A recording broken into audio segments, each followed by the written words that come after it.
All right, everyone, welcome back to another episode of Speak to the Beak.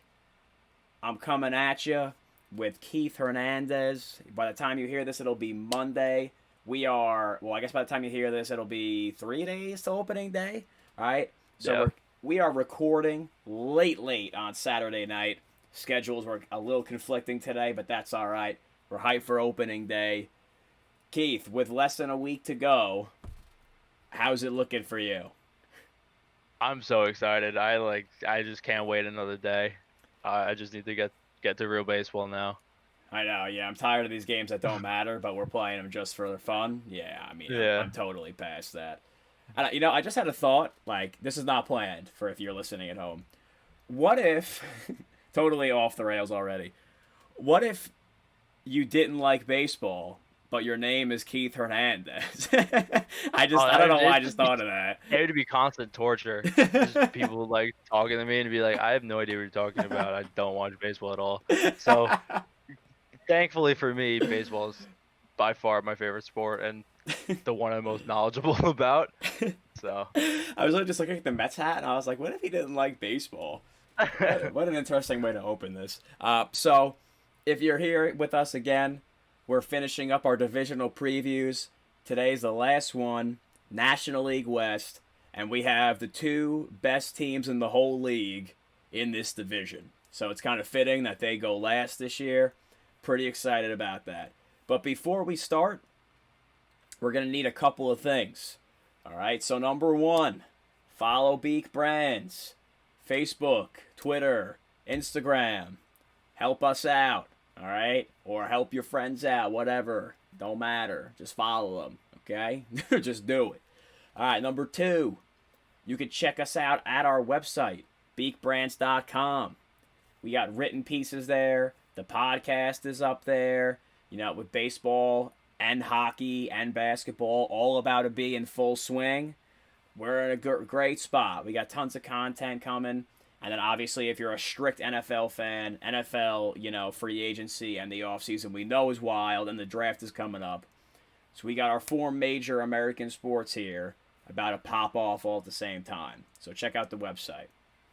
Number three is if you're watching on YouTube, going to need you to subscribe, all right, to the channel. We have a handful already.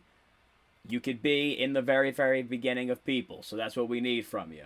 All right. If you listen on Spotify or Apple, rate and review on Apple. It really helps us out. Tell your friends. You got to share this thing for us. All right. Because, sometimes we're out here and we're like, hey, listen to this thing. So if you like it, maybe send it over to someone else. I know. Because I'm out here bombarding Keith like, hey, you got to go force this down someone's throat. And he's like, all right, I'll do it. But, maybe if you do it for us, they'll listen, And obviously, suggestions, hit us on Instagram, Twitter, whatever. We'll come back and forth at you. All right? So those are the main things we got to take care of. But we're out here. This is, the 4th episode with video. So if you like the video, definitely let us know. You can comment on YouTube, on Instagram. You can just hit me or Keith personally. Be like, hey, we like it. All right, something simple. All right, to let us know we're doing. We're trying to bring you things that you like. So if you're a big fan of the video, let us know. But with all that out of the way, Keith, I think we're ready to start talking about the National League West. so ready. We'll go into the same kind of flow we've been doing these previews in. So let's start off with our favorite signing in the division. I'll go first today because normally I kick it to you. I'll take it, the first one. So Keith actually stole mine, and then not stole. He kind of claimed it first, but that would have been my top choice as well. So my secondary choice is going to be Blake Trinin. It's a re-sign for the Dodgers. 2 years, $17 million. I really like this re-signing for a couple of reasons. All right, number one, you can never have enough quality arms in the bullpen. If you've been listening to us this whole time, you know I'm obsessed with quality pitching. He is a quality pitcher. That's number one. Number two, obviously, when the postseason comes along and we expect the Dodgers to be in the postseason, you're going to want to shorten the game as much as you can. And Trinin's going to help you do that. And number three, and probably most importantly, is we've seen Kenley Jansen's velocity drop every year. It seems like since like 2016, but his arm is somehow still attached to his body. But eventually, he's going to hit the wall where he's like not effective anymore. And Trinin has a lot of experience closing games, especially with Oakland when they were actually really good. So that's the reasons why I really like him coming back. A little pricey, you know, because like the Diamondbacks, for example, got Joaquin Soria for like 1 year, $3.5 million. But you can't go wrong with having, you know, postseason experience, hard throwing. He's got good stuff. He's reliable. You can't go wrong with that. So 2 years, $17 million. Love the Blake Trinin re-signing. Yeah, I completely agree with you. And my guy's pretty much almost all the same reason as you, except probably without the velocity. But older guy with a ton of postseason experience, closing experience, and you know how do you back up the best rotation in baseball? By creating the top bullpen in baseball. So the Padres went out and got Mark Malanson for virtually nothing. 1 year, $3 million with an option for next year. I think he signs like last month, like probably 6 weeks ago. I don't know how many teams were just sitting out there waiting on such a solid reliever that would improve any bullpen in the majors. Yeah, so good for the Padres. He's going to help them a lot. Yeah, I mean, like we said before we started recording, I think Mark Melanson's on the it's time to win a ring train here. Yeah. 1 year, $3 million, and this guy's been like a top, you know, 12 to 15-ish reliever in baseball for like 10 years. I mean, he's super reliable. Like you say, he's got a ton of... He was on the Pirates when they were good. He was on the Giants when they were good. He was on the Braves when they were good. The Nationals. Like, this dude's been to the postseason a million times. He didn't win it with the Nationals, right? No. No, okay, I just want to make sure. Okay. So, Mark Malanson wants a ring. That's my opinion. And he has a pretty good shot at it with the Padres, which we'll talk about later. But those are just two of our favorite signings here. And honestly, there wasn't a lot to pick from because the Rockies were out here doing nothing. The Diamondbacks signed like one guy, and the Giants signed a bunch of guys they're going to trade, which we're going to talk about in a minute. But let's start from the bottom here, right? We know we like to give you some betting picks. So here's what we're looking at. Rockies, Diamondbacks, Giants are all plus 5,000.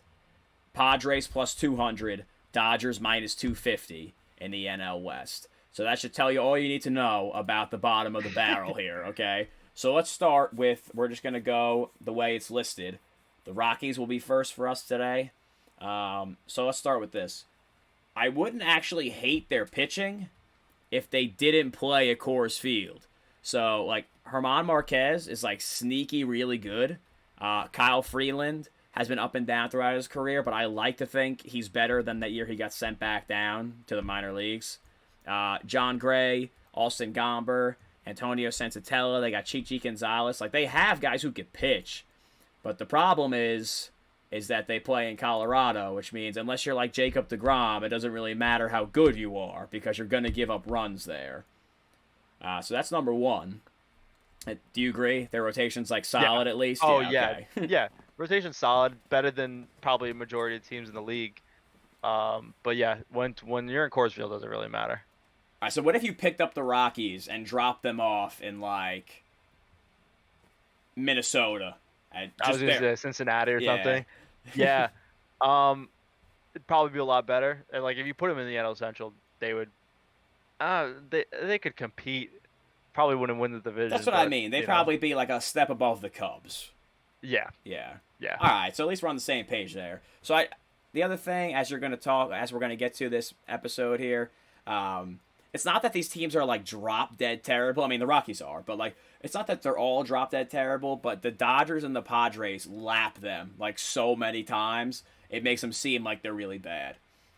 So let's talk about Nolan Arenado. We kind of talked about him last week with the Cardinals. We could talk about him again today. Simple question. What were the Rockies doing getting rid of this guy? No idea. I'm, like, just giving up. But if you're going to give up, go all in. Trade the rest of your team. Like, don't just trade one guy for nothing and be like, okay, we're just going to sit back and let all of our other expiring contracts just go be free agents for nothing. Yeah, that's not the way you want to be rebuilding out here. No. First of all, the return you got on your best player was like 60 cents on the dollar, and that's being generous. All right. So there are other players that were kind of, alluding to them being traded. Trevor Story and Charlie Blackmon. Which one do you think gets traded first? And number 2 is, do you think they keep either one of them if they don't get traded? Yeah, I think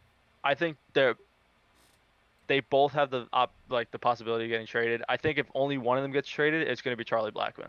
Oh, okay. I think for some reason, either they're going to try to re-sign Story, or they're just going to, be stupid and just be either ask too much for him, or they're just not going to want to move him at all, because they don't really seem like, as of right now, that they want to move him, which doesn't make sense to me. I feel like the market for a player like Charlie Blackmon might be a little more open. And I feel like there's some stupid teams out there that would give like top prospects for a 35-year-old outfielder. I mean, he can hit, but like he still has, if you include this year, he still has 3 years left on his contract. So if he gets traded at the deadline, it's like 2.5 years of Charlie Blackmon. Yeah. But the last year, his salary is actually not bad. I pulled it up. It's only $13 million. Mm-hmm. So it's really just like 1 it's year not that bad. of like you really actually have to pay this guy. Mm-hmm. That's interesting. That's where you stand on that. See, I thought for sure you would have said Story was going to be a goner because he's an expiring deal. But just based off of what their front office has been like, it doesn't really seem that they want to move him, which, I mean, like I said, it doesn't make sense to me. I mean, they have, like, Brendan Rodgers, I think, was like the number 3 overall pick like 5 years ago, something like that. And he's like looking like a bust right now. He's supposed to be a shortstop. They got him listed as their starting second baseman right now. But yeah, I mean, they gotta figure out what they want to do with him too. So they have a lot of guys who are like top prospects who haven't really worked out yet, like Rodgers, Ryan McMahon. Who's the other guy? Garrett Hampson. Like, they have a lot of guys that were supposed to be really good, and they just haven't panned out. Yeah, Hampson they got as their listed as a starting center fielder right now. But yeah, that's another thing. Like, they've already shown trouble with rebuilding with these prospects that are coming up right now being bust. Wouldn't you want to do it the right way this time around? Like, you kind of learned your lesson. You didn't trade Cargo in time. I love that guy. I don't 4 care. or 5 years I ago. love that guy. I know. didn't trade Cargo in time. Traded Arenado for nothing when you probably should have traded him before you extended him.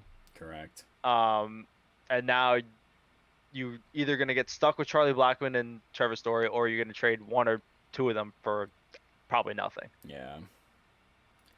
Well, as far as Cargo goes, I will never slander that man, because the amount of fantasy baseball championships he won, he can do whatever he wants. All right, I don't care. I love that guy. He also has like the sweetest swing ever. I love his swing. But so I guess that's a good transition up accidentally there to fantasy baseball. Mm-hmm. Listen, draft every single Colorado Rocky that you can. All right, there's always a lot of high scoring games. Now, if you play in a strikeout league where like strikeouts are negative, I take back what I said, because they have a lot of guys who strike out a lot. But if you don't play in a negative strikeout league, like me and Keith play in one that there's no strikeout negatives, listen, taking as many people that are going to play 81 home games at Coors Field is a great strategy. But you got to be careful, all right? Because there was one time someone decided that they wanted to draft the entire Rockies offense. That's not the way to go. All right, because what happens is when they have off like Tuesday, Friday, or whatever, like that weird thing, with your whole team does not play for 2 days of the week. All right, so you got to try to stagger it. 1 or 2 Rockies is sufficient. You're pushing it with 3. Do you want any pitchers on your team? You probably want German Marquez, and you want to try to not start him when he pitches at Coors if you're playing with negative points, because bad things are bound to happen there. But I don't want to spend too much time on the Rockies. It's been like 10 minutes already for a team that's going to finish in dead last place. So let's move on to the next team here. I'm ready to move. Arizona Diamondbacks. This is another team. If they were in a different division, they might be able to compete. Probably better chance than the Rockies. Yep. Their pitching staff is like sneakily like pretty good. Like, Madison yeah. Bumgarner, not the guy I used to be, but he's still all right. Zac Gallen's actually their best pitcher, but he broke his arm, like his throwing arm. So he's out, and they have no idea when he's coming back. Merrill Kelly has been solid. Luke Weaver is solid, and then they have Caleb Smith and Alex Young battling for that last spot there. But the real thing is, here's another team you want to try to grab as many guys as you can on your fantasy team, because Arizona is a very hitter-friendly ballpark. They have Ketel Marte listed as their starting second baseman and their starting center fielder on their depth chart. So where do you think Marte ends up? Because as funny as it is to think he could actually cover that much ground because he's really fast, it's obviously not going to happen. So where do you think they play him? I think center field. I don't think you want Tim LeCasher out there playing center field every day. Yeah. I think it would make the most sense. He seems pretty comfortable out there when they had him out there in the past. And then you could slide a veteran bat with Asdrubal Cabrera into second base. Yeah, he's another guy that'll get traded. Yep. Oh yeah, yeah. They got a few trade candidates on this team. Like guys like Cole Calhoun and David Peralta, Eduardo Escobar. Calhoun's been good for them. Like he was bad his last year with the Angels, like real bad. Yeah. And then he went to Arizona and he was like, "Oh yeah, I like hitting here. I'm back." Yeah. They have a solid outfield. Oh yeah, they have a solid outfield. And then they got a couple arms in the bullpen too that are gonna get moved. You mentioned Joakim Soria before, to sign for nothing. I think you said like 1 year, 3.5. Yeah. Tyler Clippard is a guy who gets moved every single deadline since like 2015. He'll be traded to some contender that probably like a team that like thinks they're in the wild card and then fall out of it by mid-August. But yeah, I mean, like this is another team that you put them in the NL Central, they would compete, and they have a better chance of competing than the Rockies. I think so too, but just your Tyler Clippard thing. If you have never seen Tyler Clippard pitch, you need to. Because it's really funny when this guy, like, he torques his elbow all the way back and he's got, like, the goggles on and he, like, grunts and he's like, ah! And he throws, like, just max effort in the motion and it 87. 80, yeah. That's, like, where he tops out. And I swear, like, he puts so much strain on his body for the ball to not break 90. It's, like, incredible. Yeah. It's like you would think he's doing it to hold himself back, almost, because he doesn't throw hard. He's good, though. He just doesn't throw hard. Yeah. It's weird, because you don't really see relievers that don't throw hard that are really good. Well, not really good, but, like, solid. It's tricky. Usually the only ones you see that don't throw hard and like are good are like the lefties with like the big looping curveballs and all that junk. And not only is he not a lefty, but he also does not have a big looping curveball, which is why it's really weird. Fastball changeup. Yeah. Live and die by it. I mean, we saw him when he was on the Mets back in 2015. We saw how good he was for like a month. Yeah. And then he just lost it. Yeah. So he's found it again. Surprisingly, I thought after like 2015, 2016, he was gonna be like out of the league. I'm really surprised he's still. Yeah, but he woke up. Yeah. He woke up. Yeah. So real quick before we go to our next team, I just want to say, like we've said in other podcasts, fantasy baseball catchers, really hard to find a catcher that's good. Mm-hmm. The Diamondbacks have two solid catchers in Carson Kelly and Stephen Vogt. Now it's annoying because it's like a platoon situation, but if you need a second catcher maybe to throw in there, like some people roster two catchers because catchers don't really play every day. You might want to scoop one of those guys as one of your other catchers. Just throwing that out there. Yeah, Carson Kelly's solid. Yeah. Hopefully he gets more playing time just because Stephen Vogt's like going on 40. Yeah, he's running out of gas. He's not the all-star that he used to be when he was hitting like 300 with the A's. Yeah, that was sweet out of nowhere too. Yeah. So let's go to our last terrible team in this division. What a good transition we got there. Yeah. Which is the San Francisco Giants. Now, you're probably looking at their team saying, wow, is Tim the general manager for this team? Because all they do is sign veterans that looks like they're going to trade. And believe it or not, I am not the general manager of this team. But I wish you were, though. I wish I was, because I'd have them in much better shape than they are right now. Their transition from like every other World Series thing at the beginning of the decade to where they're at now, like they must have whiffed on so many picks to like have such a steep drop off. Because even like if Bumgarner didn't come up and like save them in the third World Series, he carried them on his back. But the second World Series, it was like him and Tim Lincecum just like going nuts. Yeah. Like they pitched my poor boy Timmy out here until he literally could not throw anymore. And the same with Matt Cain. Like they destroyed both of those guys. Now I get it. Matt Cain, but like you won 3 World Series. Yeah. So like okay. But then how do you then you got Posey and Bumgarner and like Pablo Sandoval as your 3, I guess core players. And then you get nothing in return for Bumgarner. Nothing. I think that they might have given him a qualifying offer. I don't even remember. That's what I mean. Like so, but you can't like let someone like you can't let someone like that go for nothing. No, and they weren't anywhere close to contention. No, they were not. They just had him there to just be Madison Bumgarner. Like didn't make any sense, and I don't know. Posey's gonna retire a Giant, so they're not gonna get anything for him either. Yeah.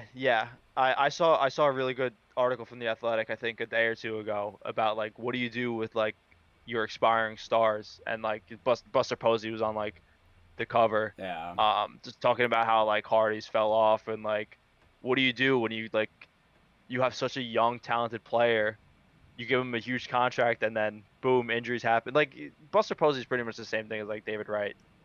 I was gonna say Joe Mauer because it's both the catcher, but that too. Well, that's more comparable because they're catchers. Joe Mauer, David Wright, it's all the same thing. I mean, great talents when they were super young. Could like on track to have like Hall of Fame careers, and then injuries just derail everything, and you're just stuck with them. So, real quick before we go back to the Giants, the thing that made me mad about David Wright was they knew he had a terrible back, and they were like, and he couldn't throw already, and they were like, we'll give you $120 million. Why? Why would you do that? Like, I get it. He's the captain of the team. He's our best player. But, like, this dude can't even play now.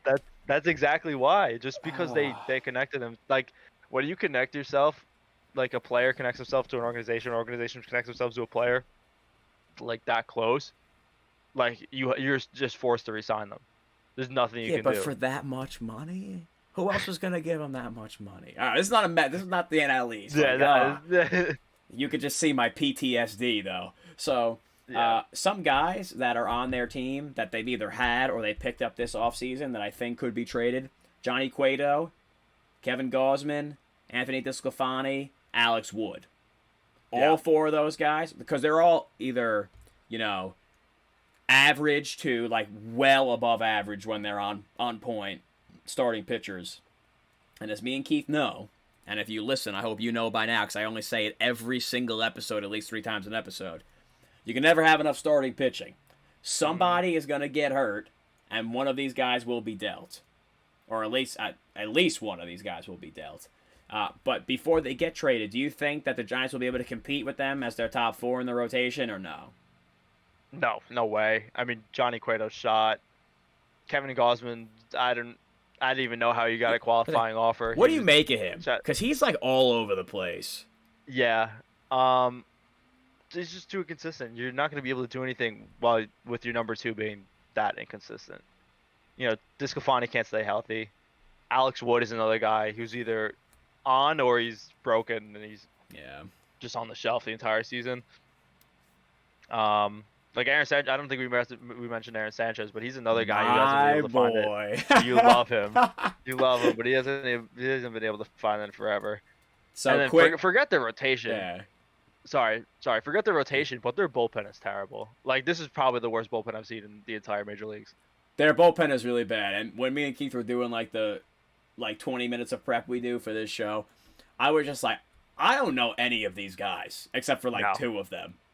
And, like, normally on a lot of teams' depth chart, because they haven't broken camp yet, they got, 20 dudes listed as potential bullpen guys. They have, 7 guys listed on their bullpen. Like, not good. But listen, we can't bring up Aaron Sanchez and not let me tell the story. So, Listen, if this ever finds Aaron Sanchez, I said it for last year, the year before that, before I even knew what Beak Brands was, before we were a company. I am sorry that I ruined your. Let me look right into the camera. I'm sorry that I ruined your career, Aaron Sanchez, because the year he broke out, I had him on my fantasy baseball team. Dude was electric. Like that was when the Blue Jays were good. Like him and Stroman were both really good. They made the playoffs. That was like the Jose Bautista throwing the bat to the moon thing, right?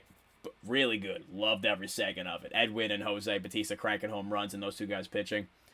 The next year, I took Aaron Sanchez. He was rated high, and everyone thought he was good, including me. I was like super high on him. And I was just like, this guy will be a top 10 pitcher this year because he is so good. And ever since I said that, he has been so bad. He's been injured. He's got blisters on his hands every 10 seconds. He can't throw strikes. His ERA is like above 5. I'm sorry. That's all. It's all my fault. Don't blame anyone else. It's my fault. It's my fault. The year he was really good, you took him in one of like the last rounds in the draft. know. I remember before you picked him, you said in the chat, 200 strikeout guy this year. And he's doing like 200 strikeouts like on the dot that year. Oh man, I love that. I'm sorry, Aaron Sanchez, but we can move on. You go. No, speaking of fantasy, I mean the Giants have some pretty good guys for fantasy. I mean, Donovan Solano's a hitting machine. I know he's listed as second base. I don't remember if he played any other positions, so he might have like multiple like eligibility spots in terms of like, you know, second base, third base. So you can like flex him around your lineup. And then Mike Yastrzemski is you know, I think grandson of a Hall of Famer. So he's been pretty solid ever since he came up, even though he came up as like a 28, 29-year-old rookie. Those are two guys in that Giants lineup to look out for in fantasy. Stay away from Buster Posey, though. We talk about catchers. Stay away from Buster Posey. He's done. I'm glad you brought up Yastrzemski because he actually has MVP, like legit betting odds. Would I actually do that? No, I'm not crazy. But like he's a solid player. If you're looking for other guys on the Giants for your fantasy team here, Crawford is always like consistently like average. So if you need someone to fill in while someone's hurt, he's always a safe bet for that. If he's your starting shortstop, you're in big trouble. But just throwing that out there. And then listen, they have the best Met to ever live on their team, Wilmer Flores. So just throwing that out there. I don't think he's gonna play every day, but I just like him. It looks like he's blocked on the depth chart. But I mean, do not draft Wilmer Flores. Do not draft him. Don't draft Wilmer Flores. But he's a trade candidate if you care about like all those like GM and trade stuff. Yeah, for sure. Yeah. So I guess it's time. We're about half an hour in. We've been trying to show the other team some love, even though they literally have a -% chance to make the playoffs. But listen, we treat everyone here equally, or we try to anyway. So let's do it. The two big boys on the block, the Padres and the Dodgers. Remember, people, we go by betting odds, so the Padres are going to go first. So, well, I don't know if it's easy, but it's easy to me. Do they have the best starting rotation in the entire league? Easily. I think I said that at the beginning of the show. Easily. Easily. You don't think the Dodgers even compete with them? I mean, yeah, they compete with them, but like,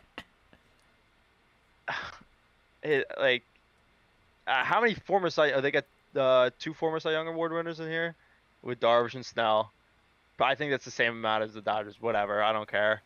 But based on recent success within the last like 2 or 3 years, the Padres have the better staff, and that's without Clevenger too.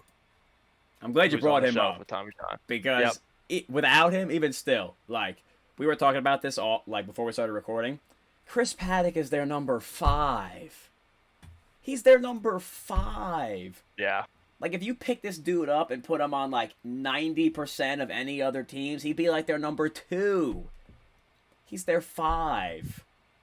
That's, like, incredible. It's scary. That's incredible to me. It's scary. And we talked before we hopped on here. When Mike Clevenger comes back, who do they bump out of the rotation? And me and Keith went back and forth for like 10 minutes, and the conclusive answer was, I don't know. I guess they'll figure it out when they get there. My guess is that they go flip Joe Musgrove for somebody. Because he has the shortest contract out of everyone on their team. He has the shortest contract. Yeah. And he would probably, in my opinion, he's not bad. I mean, he's good. But he's probably the worst pitcher in the rotation. Which is saying something. Yeah. Because he's another guy who's like really, really good. And the Padres got him for nothing from the Pirates. They fleeced. Yeah, well, I mean, listen, like we said, the Pirates don't even try. They don't even try to hide it. Franchise, yeah. Instead of like, you know when like the bully comes over to you and he wants to like beat up and take your lunch money and you put up a fight, but he eventually gets the lunch money. That's not even the Pirates. The bully comes down, they just take out the money out of their pocket and put it in his hand and say, it's not worth it. Just take it. Just take it. That's how the Pirates are. And obviously the Padres benefited off of it. Well, that's not new for the Pirates. They've been doing that since like 2005. But, we've trashed the Pirates enough.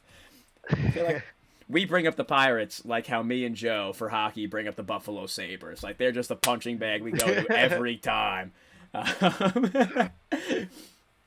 So, do you think? Well, their bullpen's really good. We know that. Craig Stammen, Malanson, Pagan, Pomeranz. They have a good bullpen. Do you think at catcher there it's going to be Caratini, or is Nola going to play like the whole season? I think they're going to do a split thing. I think Nola has to play. Okay. I think just for the bat. He's not even bad beyond the plate. He's pretty like average. Yeah. I'm pretty sure he's a above average framer. Just the arm just isn't, really there. Yeah, which is okay. No one really runs anymore.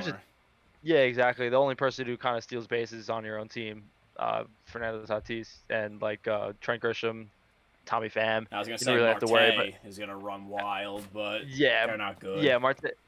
Yeah, but I would think they'd rather beef up the lineup a little bit with Nola. Yeah, he's been really good. So and then he's a I feel like fairly unknown name. Where if you get stuck in the late rounds without a catcher and going back to fantasy, he's a sneaky pick just because he's gonna be consistent. Yeah. And for fantasy purposes, look, we're not going to go in on the Dodgers and the Padres like that because, listen, every single guy on their team that's like a position player or a starting pitcher is already ranked as a top 160 player. Every person on both these teams is going to get drafted. So listen, just pick one. It doesn't matter. They're all good. They're literally all good. So you just got on the Padres. You got to watch out for the infield. They signed Ha-Sung Kim. Yeah, I guess outside of second base. Yeah. Yeah, you don't really know what's going to go on with Cronenworth and Kim. Looks like Cronenworth won the job this spring, but he could get off to a rocky start, hit 220 for the first month, and they say, "All right, Kim, time to make your major league debut." Well, Keith, why don't you tell him why Cronenworth looks like he's a front runner for the job? Yeah. Here. So, Kim came over from South Korea in December. I think the Padres signed them. First spring training ever. He is hitting 6 for 40. So, yeah. It makes a lot of sense now why Cronenworth. Excuse me, Mr. Hernandez. What is that in batting average? I'm just curious. What is that? Hold on. Can you calculate that for me? 150. Oh my god. With a beautiful 411 OPS. What's his on base? Like $195? 261. All right, so at least he's got a decent eye at the plate. He's got 6 walks. 14 strikeouts, no big deal. Oh my god. But that's so bad. That's so bad. I feel bad for him, yeah. All right, so let's get to some important things though. So the Padres did avoid major disaster with Fernando Tatis being injured, quote unquote there. I know Keith texted me the second, he just left the game. He's got a bad shoulder. Freaking out already. We're not Padres fans, number one. And two, neither of us have him in fantasy baseball this year. Not yet, because we have one draft left to go, and it's the league we're in together. We save it for the day before opening day. Draft order TBD. So whether one of us will get Tatis Jr. is currently up in the air.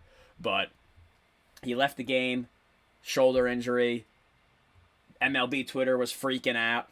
And then the next day he came back and like cranked the home run. So he's all right.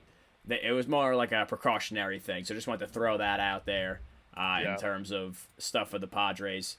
So I think this is going to be an epic battle for the National League West. It's going to be crazy. And I'm going to love every second of it. And it's great because it gives me an excuse to stay up and watch MLB tonight. Because I'm going to like, every time the Dodgers play the Padres, that's all I'm going to be zoned in for. And every time the Dodgers play the Padres, if it's not Greg Amsinger, Howard Reynolds, and Dan Plesac, I'm writing hate mail to MLB Network. Those are the only 3 people that are allowed to be on when those 2 teams play each other. No disrespect to anyone else on the network, but those are the only 3 people. That's it. I 100% agree with you. There's no one else I want. I mean, I would say Eric Burns, but he left. I know, that's so sad. That's so sad. Yeah, They lost Eric Burns. They didn't renew Chris Rose's contract. That was so another bad. thing. Like how can you have intentional talk without Chris Rose? I know. Just ruined the show. That was my favorite show growing up. Kevin Millar's still hilarious, but like he's still hilarious. Yeah, they were so good together. They were just perfect. They were perfect from the start. What we need is Kevin Millar to come out here and make a YouTube channel with Chris Rose so they can redo intentional talk. I don't care if they get paid for it or not. I love when they interview these guys and they're out here not even asking baseball questions for 20 minutes. Like, that's what I want to hear right there. Just complete stupidity for like 19 minutes and then one question about baseball. You got Joey Votto out here dressed up like a Canadian police officer on the show. Like, come on. But we're getting off the rails again. So yeah, I was gonna say we'll wrap up with the Padres. Yeah, let's go to the Dodgers here, and it's I want Keith to go into Keith's corner here, like we see on the video. He's already in the corner, but now we're gonna bring him to the podcast corner. So Keith, what do you got for us today? Yeah, this is gonna be a fairly quick one, but like I hate Trevor Bauer so much. Not because he played the Mets or whatever. I don't care about that. I just hate that he treated his whole free agency thing like LeBron's, the decision back when he signed with the Heat. Yeah.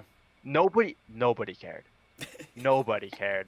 Everybody, like the whole league knew it was a 2-team race between the Mets and the Dodgers because those are the only 2 teams with like the money capable of like spending for the contract he wanted. But he, like, I don't want to deal with all of those stupid antics and all the stuff he does during games because like when he performs bad, it's gonna come back to bite you so bad. Like even he gave up 4 runs in the 5 innings today, I think in the spring training start, and everybody's torching him. Everybody's making fun of him. Like he's put such a big target on his back. Yeah, exactly. I know it's like, oh yeah, but I want to build my brand and stuff, blah blah blah blah blah, and I get it. But like at the same time, like there are other ways to do it. I feel like he was more quiet and like more not quiet, but like more normal about like building a name for himself and like building a following. And now he's just like a jerk. Like he's just annoying. Like I feel like nobody in that clubhouse likes him. I obviously I don't know what's going on in there. Yeah. But I feel like if he ended up going to the Mets, like, Stroman doesn't like him, Syndergaard doesn't like him. The New York media would have eviscerated him. New York media would have torn him apart. So, yeah. So I guess instead of hating him, I should thank him for, actually not signing with the Mets. All right, so that actually answered my next question, which are you glad we didn't get him? So I guess the answer to that is yes. I'm so glad we didn't get him. I feel like Bauer took a turn for the worse after he like took the ball in Kansas City and launched it over the center field fence. But like he was having such a bad year that I think he was pitching like close to a 5 ERA. Yeah, he was not good that year. Which I get, like you're frustrated, but like I loved it because at the time I was just like, this guy he wants to win and do well. But like even if you want to do that, you can't throw the ball like 380 feet over the fence when you come to get yanked. No, you can't. But he's the reason why they're having these new like MLB like scouts or whatever, like in the dugouts, like watching people, like the pitchers, like if they're using pine tar and stuff, to see like if there's a spike in like spin rate or whatever. If you look up Trevor Bauer's average spin rate per pitch in the last like 5-6 years, you will see his like fastball go from like 2,000 like rotations per minute on his fastball back in like 2016, 2017, just spike up to like 2,800 rotations per minute, like the last like 2-3 years. And he's been very adamant and like open about like, yeah, like I use pine tar, blah blah blah blah blah. Like even on his website, he's like he has a shirt that says legalize pine tar on the shirt. So like I don't know how more open you could be than that, but well, so here's the thing. A lot of MLB hitters, including people on TV, have been like, if the pitcher wants to use pine tar, you should let him, because I don't want to get drilled in the head at 100 miles an hour. Yeah. But I guess there's a difference between using it to like gain an advantage and like you actually can't feel the ball. But exactly. Listen, I mean, obviously we're not MLB players, but if this guy has even the slightest thing that he might lose, no, give it to him, because I do not want to get hit like that. No. Like at 100 miles an hour. I just don't. Especially it's one thing where if they go to hit someone and they're aiming it at you, so it's like, all right, you kind of know it's coming. Like maybe your team hits somebody and then there's like retaliation, but like you could just be in the box and here comes 101 flying behind your ear. Like, nah, I'm out on that. Yeah. No. But real quick on Bauer, we're just dumping on him still, but I'm gonna keep going. So they really overpaid him, in my opinion. He's only had a career. He's only had an ERA under 3 2 times in his career. Last year, same amount as Steven Matz, by the way. Yeah. Or same. No, he has the same amount of career years with an ERA under 4 as Steven Matz. Yeah. Which says a lot. Last season was one of those years, and 2018. Yeah. All right, and everyone's like, oh, he's been getting better, like Heath said, blah blah blah. He's been in the league since 2012. All right, so this is these 9 years in, and he's had an ERA under 3 2 times. So I'm not saying he's not good, because he is good. Did you see what he did today, though? He was telling Jose Ramirez, what pitch he was going to throw, and he was like closing one eye, like total clown show. Love it. But that's enough dumping on Trevor Bauer. So who is the Dodgers' number 1 pitcher? Oh, Walker Buehler. Okay. Easy. Like, easy. I'm there on that, too. So who's the number 2? You think it's Kershaw or you think it's Bauer? Kershaw. Ooh, so Bauer's he's 3. Bauer is their 3. I wouldn't even be surprised if Dustin May had a better year than him this year. Well, Dustin May's their 5. Yeah. But Dustin May's filthy. But what stinks is that like Julio Urias is gonna get left out of the rotation again. Yeah, he's gonna go back to the bullpen. He's gonna go back to the bullpen. He made the last out of the World Series. Yes, he did. And he's even pitching well this spring. In my opinion, he really earned himself a spot. But they're just gonna send him right back to the bullpen. Well, I'm glad you brought that up, because Urias is gonna be sent back to the bullpen. Gonsolin's going to be sent back to the bullpen. They already have Jansen in there. They have Trinin. They have the dude they picked up. Gratterall. Gratterall. They have Joe Kelly. Yeah. Dude, the worst guy in their bullpen, like we said. Corey Knebel, who was closing games for the Brewers when they had Josh Hader. That's the worst guy in their bullpen. Like, their team is stacked. So, all right, Keith. We're going to save the will they repeat question for the end. All right? So let's wet the beak a little bit. So if you're new to wetting the beak, it's when we give you some betting picks. And I think I told you last week, but I can't really remember if I did. I know I told Joe during hockey time. The phrase lose degenerate friends is a really big phrase. Apparently that's a popular one. Okay? So if you're one of Lou's degenerate friends, don't worry. You could always come to us for your betting needs. Always. Now, me and Keith have yet to make clowns of ourselves like Joe did on Wednesday night, picking the Rangers against the Flyers, and the Flyers beat them 8-3. The Rangers beat the Flyers 8-3 because the season hasn't started yet. So we'll see how accurate these are. But don't worry. These are all futures bets. So they're all long shots anyway. So here we go. Cy Young. Ready? Here are your odds. Bauer plus 700, Buehler plus 1,000, Darvish plus 1,000, Snell 1,500, Kershaw 2,000, Lumet 3,000, Marquez 3,000, Gallen, who's hurt, plus 5,000. Don't do that. And also don't do Marquez. No. Musgrove plus 5,000, Paddock 6,600. So where are you going here with your Cy Young pick? I think I have a feeling, but I'm going right back to Buehler. yeah. I love him, and he's the best pitcher in the division. Yeah, I agree with that. Electric stuff. I mean, he's been consistent since the day he came up. You know what I really don't like about him, though? The only thing I don't like? What? His pants are too tight, man. His pants are so tight for no reason. I love it. No, I love it.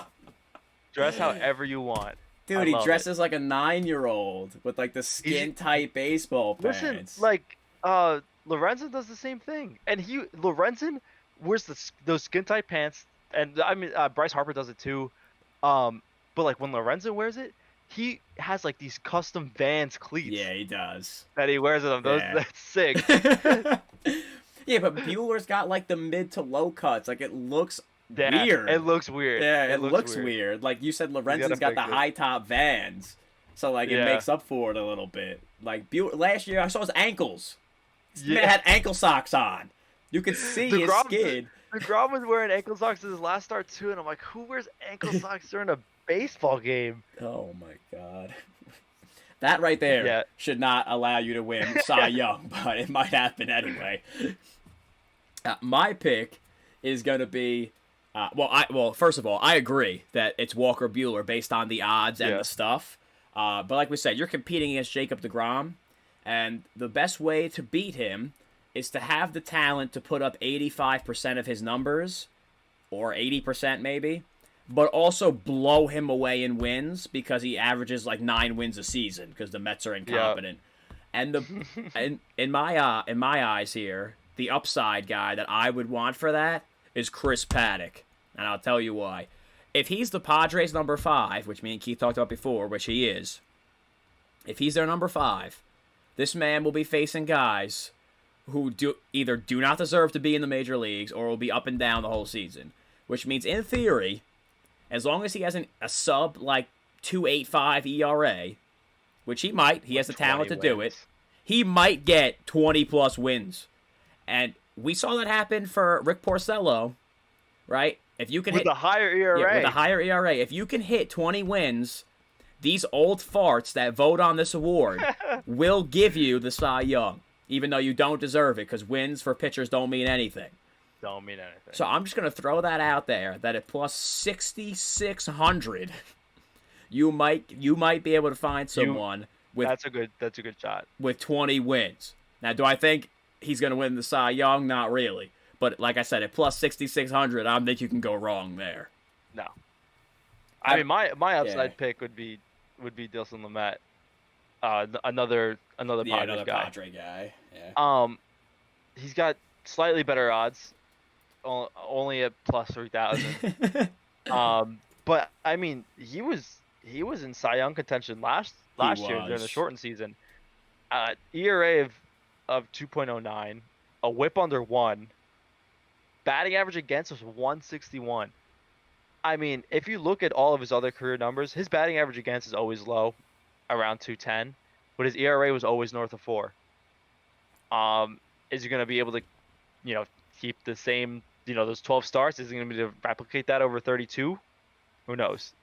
What worries me about him, not to cut you off, he just started pitching in a game like yesterday. Yeah. Because true. he left the game in September with elbow soreness. He didn't pitch in the postseason. He didn't have surgery. He had like the plasma injection thing in his arm. And my boy, Garrett Richards, also had that before his arm exploded. So I just want a little caution there. A little caution. Not too much, but just a little bit. Just a little bit. So those are our picks for Cy Young. How about the MVP? I think I both know where we're going with this, but there's no other answer than Fernando Tatis. Fernando Tatis. There's no other answer. All all Fernando Tatis has to do, just because of how much everybody in the MLB loves him, if he plays over 140 games, he's easily at least in the top 3 of MVP voting. Easily.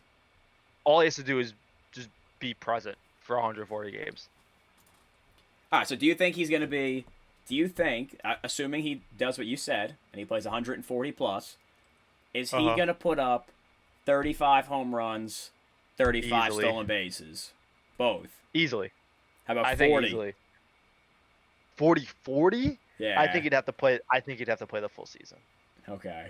But if he got 40-40, it's a wrap. It's over. 40-40, Yeah. it's a wrap. I mean, like, when Matt Kemp was he was a homer shy of 40-40 I think so, yeah. in, like, 2011 or whatever, and that should have won him the MVP.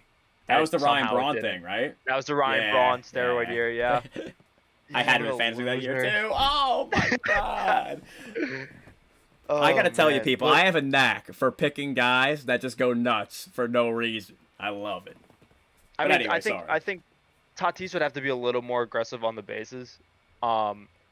Like his rookie year, he played 84 games, stole 16 bases. So, that would put him on pace for about, 28, 30. So, yeah. I mean, if he gets those walks up, which I mean, he already walks a lot with an on base percentage around like 370. That's gonna help him, get to first and just start stealing second every single play. But when you have such a stacked lineup, you don't want guys taking pitches. Yeah.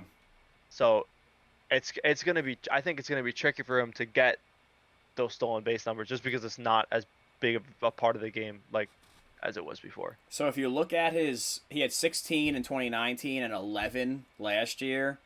And if you extrapolated his stolen bases over a 162 game season, he'd have 31 stolen bases. That's what you'd be looking at on the season. Yeah. So like you said, he'd have to play a lot of games or they'd have to let him go. Like he could steal bases. That's not the Just let him problem. go. It's just if they let him run or not. If they let him run without the fear of him getting hurt or whatever, he could be easily 40 plus. Yeah, I agree. Easily 40 plus. I agree. So, listen, my MVP pick, also Fernando Tatis Jr. All right? Yep. If I had to pick someone else, it would be Mookie Betts, just because he's insane. That's insane. That's it. Like, same reason you picked He's the favorite, too. Super talented. He's he got is the the best. favorite, plus 750. Bellinger plus 800. I don't love Cody Bellinger. Like, I don't get all the hype around him. I get it. He's really good, but, like, he strikes out way too much for me. And his batting average is, like, all over the place. I like him. I don't love him. Corey Seager plus 1,200. I actually sent Keith something before. MLB Network posted a poll to the Fox fans who they thought was going to win NL MVP, and they came up with Corey Seager, and I was like, am I missing something? Am I missing something bold. here? Like, what are we doing out here? Not that he's bad. He's another guy. Like, I just don't love him. Yeah, I don't love him either. Out of the 3 MVP candidates, I mean, if you include him with Bellinger and Mookie Betts, I'd put him third. I agree. Yeah. He's just like, there's no like, nothing that sticks out. Like he's just good. He's just good. Yeah. He's just good. I feel like there's a lot of guys like that though that play like baseball just in general. Like even like this is gonna sound super disrespectful, but it's not. I promise. Like even like Derek Jeter wasn't like amazing at anything. He was just really good at everything. Yeah. Like he was never gonna hit like 50 homers. He was never gonna steal 45 stolen bases or more. Like he just constantly out here batting like 310 on base and slugging were like decently high. Played solid defense. Didn't make stupid mistakes. And when you looked up at the end of the year, it was like, oh, yeah, there's Derek Jeter. Like, at the top of every single category. Yep. Like, so just throwing that out there. That happens for a lot of baseball players. All right, Keith, well, it's that time for us to pick. All right. So, my chalk pick for the NL West is going to be the Dodgers. They're the defending champions. Me too. Can't go wrong with them. Keith agrees. Yep. I know for my upside pick, I was totally going to pick the Diamondbacks, and then I realized that I'm not a moron. So I'm going to pick the Padres because it's a 2-team race. That's it. That's exactly what I was going to say. Those are the only 2 teams that will have any chance in this division of making the playoffs. I would expect both of these teams to be in it. One of them going to win the division. The other one's going to get the wild card spot. It'll be very, very weird if somehow one of those teams don't make the playoffs. Do you think that these 2 teams are going to be the teams that play each other in the NLCS? No. They're not going to play each other in the NLCS. Just because, well, the Dodgers are probably going to be the first seed. I agree. So let's say the Dodgers are the first seed. Yeah. They play whoever wins the wild card game. Yeah. It's probably going to be the Padres. Yeah. So the best series of the playoffs is going to come in the NLDS. So here's what I'm thinking. Even though obviously teams don't think like this. You think that like the Braves are going to win more games? No. If I'm the Dodgers and it's close in the last 2 games, I'm throwing them. So the Braves can get the 1 seed, and we don't have to play the Padres in the first round. Oh my god! Because you know as well as I do, smart. The Dodgers are cursed. They're cursed. I know they won the World Series last year. There was no one there. All right, like they won it fair and square. I'm not taking it away from them. You're gonna need to show me you can do it when there's fans and there's pressure. Like I get your home stadium. Yeah, like that's when it matters. Yeah. That's when it matters. So, we're both taking, obviously, Dodgers-Padres. So, for the American League, we gave our picks for the AL pennant. Keith ended up going with the White Sox, and since he has taken the White Sox, they've taken a big hit. Eloy Jimenez, torn pec. If he's not done for the whole year, he's going to miss at least 85% of it. So, that's not good for him. I took the Oakland A's. So far, nothing bad has happened to them. So, we're still in good shape there. So, Keith, let me read you some odds here for the National League pennant, and you can give me your picks, all right? So, Dodgers plus 180, Padres plus 500, Braves plus 550, Mets plus 550, which is insanity, Cardinals plus 1,200, Nationals 1,800, Reds and Phillies 2,000, and then everyone after that's not going to make it that far, so I'll stop right there. Nope. So, who do you got out of those teams? National League pennant. Padres. Love my Padres. Love my Padres. I think we were talking about this before. I think a Tim Anderson versus Fernando Tatis World Series is what the world needs. That's what. It'd be so much fun. It's not what the world needs. It's what the world deserves. Yeah, we need it. And for me personally, because I love the whole like pimping home runs and all that stuff. Like, I'm a big fan of it. I know so are you. Yeah, so a couple other people we know. Listen, that would make all, like, the super grumpy old baseball fans so mad. And I would love every second of it. Because they'd be pimping singles. Like, they'd hit one through the gap and they'd be running and flipping the bat over their head. It would be amazing. Throwing the bat at the opposing dugout and, like, yelling at the opposing team's like manager, like all the way down the first base line. That would be incredible. If that actually happened, I would be so happy. My pick for the National League pennant. Now, I'm not gonna lie. I really tried. I tried for like 5 to 10 minutes to pick a team that was not the Padres based on their odds. But listen, I do not trust the Dodgers. I don't care who's on their team. I don't care what they did last year. Keith mentioned this. I think it was before we started recording. The last time they made the World Series, they couldn't get past a divisional round for like 2 or 3 years.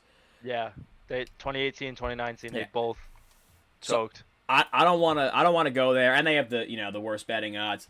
The Braves. Do I think they can get to the World Series? Like, I don't think so. It's like they're out. The Mets, hell no. All right. The Cardinals, like, all right. Like, I'm convinced that Tony La Russa, who's their pitching coach? Jeff Duncan? Is that who it was? Yeah, I think so. I'm convinced that Tony La Russa, Jeff Duncan, Adam Wainwright, and Yadier Molina all collectively sold their souls to Satan, and as long as one of them is still on the team, they can make the World Series at any time, and they still have Wainwright and Yadi. So I'm never counting them out. Never. Because there's always years where it's like, oh, they won't be good. They're terrible. And then here they are in the NLCS. So, like, no, I'm never going to count them out. And then the Nationals, which is like, all right, are Strasburg, Corbin, and Scherzer going to carry you back to the World Series? Like, I don't know.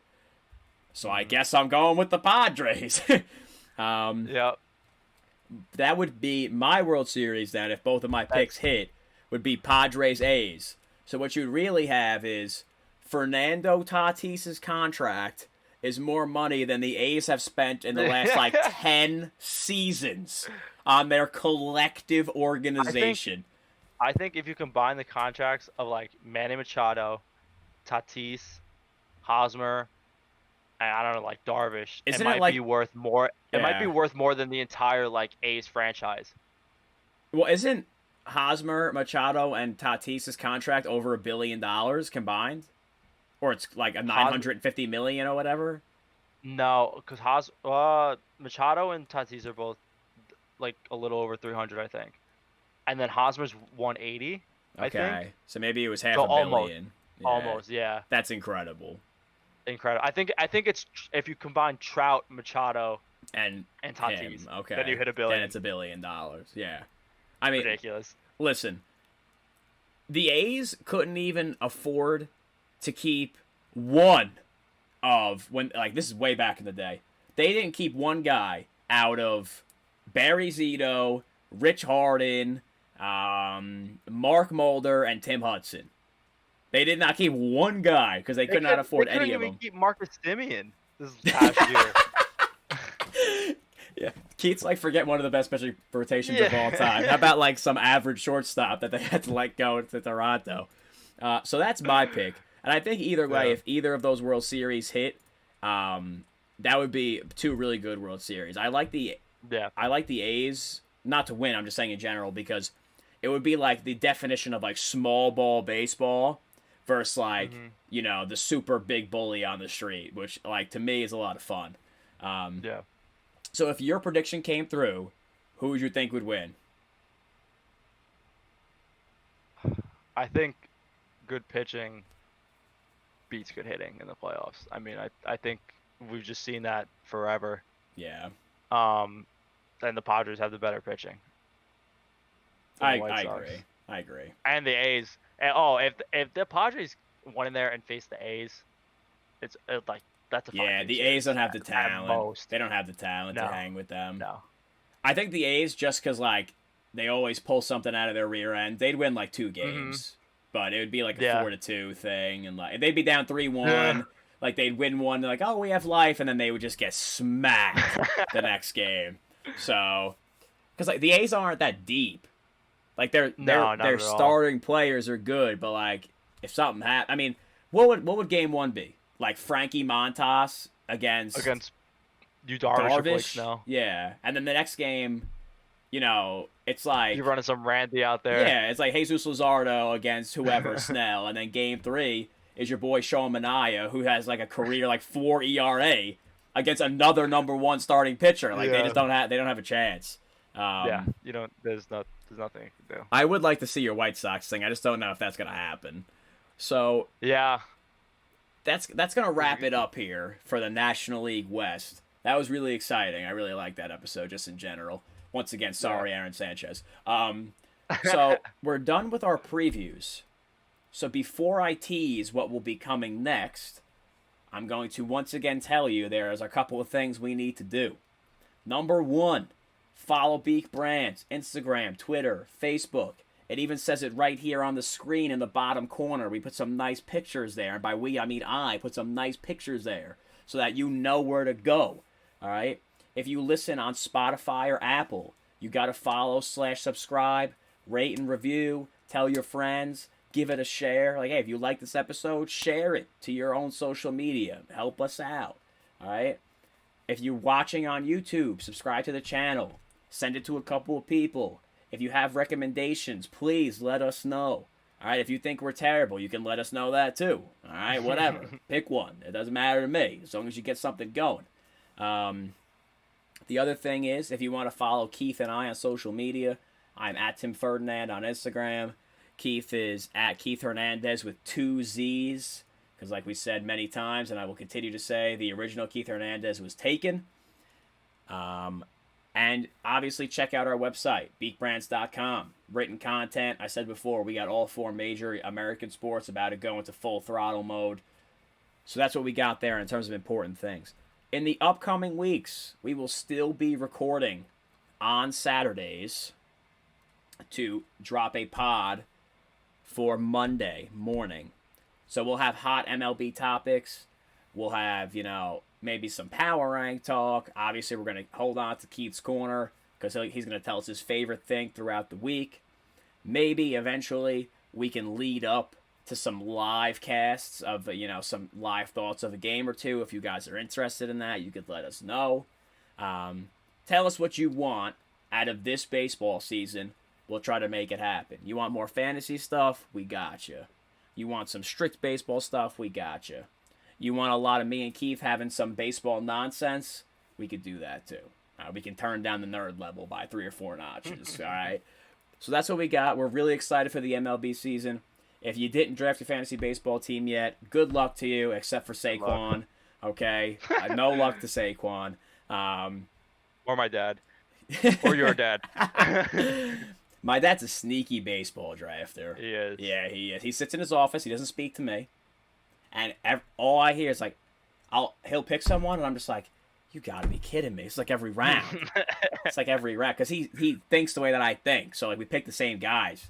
Really annoying. Yeah. It's going to be my dad's first fantasy baseball draft, so be exciting. We got fresh meat in the league. Oh, yeah. So that's what we got upcoming for the baseball season. We're super excited to have you along with us. So, like I said, help us out. Give us a share. Like, comment, whatever. And I guess until next week when we have some real games to talk about, we will talk to you soon. So for Keith and I, we are out of here.